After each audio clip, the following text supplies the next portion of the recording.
So you know that she was concerned about our past and our future and has done much to assure that we will have a bright and glorious future. Mrs. Platt served 4 years also on the Tampa City Council. And in your brochure, the dates of her term are incorrect. So let me tell you that she was actually there until 2004. She hasn't been gone that long. Please welcome our dear friend, Jan Platt.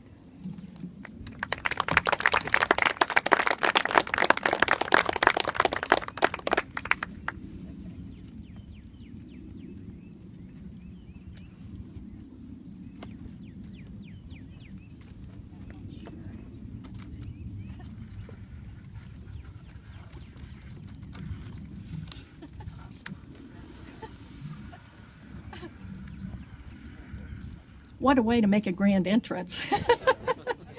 But at least I'm walking.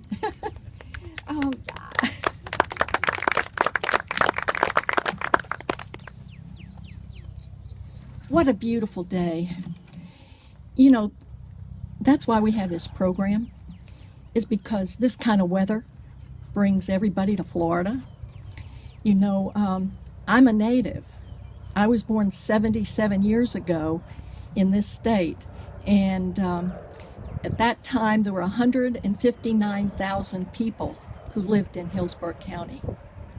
159,000 when I was born. The state had a population of 1.6 million. The population today of Hillsborough is 1.3 million.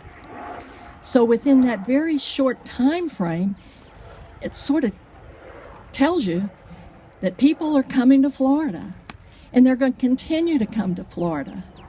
I was blessed to have a father who loved the out of doors and fishing. And so he didn't have a son, and he believed that you could be very near to God by being out on the water. And so my mother and sister would often go to church, and my dad and I would go hit the water someplace. And one of our favorite fishing spots was Sweetwater Creek.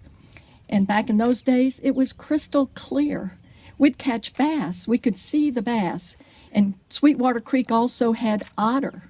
It was the only place that I've ever seen otter in this whole area. And we would go fishing in the phosphate pits, and I can tell you that I didn't like that so much because there were lots of rattlesnakes.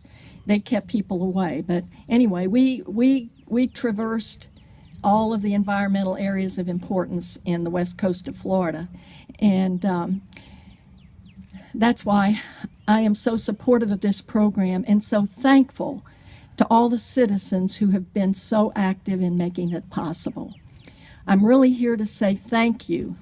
Thank you to Jan Smith. And you know, I was going through my files, and if ever any of you are interested, I have USF Special Collections has all my files. Now, some people are not going to like that, but but then those who have the right motives will love it, because all of my records, all the newspaper articles for that 24-year period is at USF Special Collections.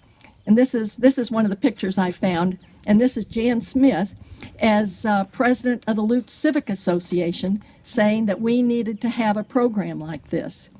And it's people like Jan and Sally, Joel Jackson, a lot of others that I see in this audience who have made this program possible. It's been a citizen program from day one. When it was first developed, I brought a copy of again, I went through my files. You know me, I'm always going through files. And then usually I'd vote no after I looked at what all it said. And you would too if you had been there. But there are pages and pages of citizens who participated in the process. And that's why it's got credibility. And many of those same citizens are still serving. And that's why we as a community should be very thankful to those people. And today in the Tribune, there's an article about Gus Munich and Cockroach Bay. And I might say that it was Gus and his sons that really they were the focal point for our first campaign, because the Tribune had done an article about Gus and his sons catching crabs out at Cockroach Bay area. And we started wondering, well, are those islands protected? And we found out, no, they weren't. And so that was the focal point. And Gus and his sons were the focal point for that first program. And so it was very special that today the Tribune covers the purchase of another island in the Cockroach Bay area. But my purpose here today is to say thank you. Thank you to Jan, who has given her time and her leadership over the years to make sure that the public's intent is enforced in the program.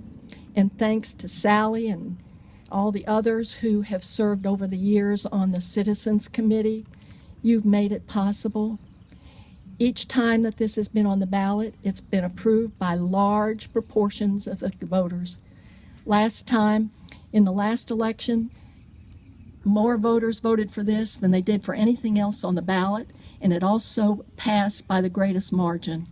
That ought to tell the politicians something when they sit and vote on zonings and they let these compromises go along the way. The public is not dumb. They know what's going on, and that's why they're willing to tax themselves. And they're not usually willing to tax themselves, but they are for this program and libraries. I have to throw that in. But it's been a citizens program from day one, and so I'm here to say thank you to the citizens who have continued to make this program work, and for those citizens who continue to support it when it's on the ballot. Thank you.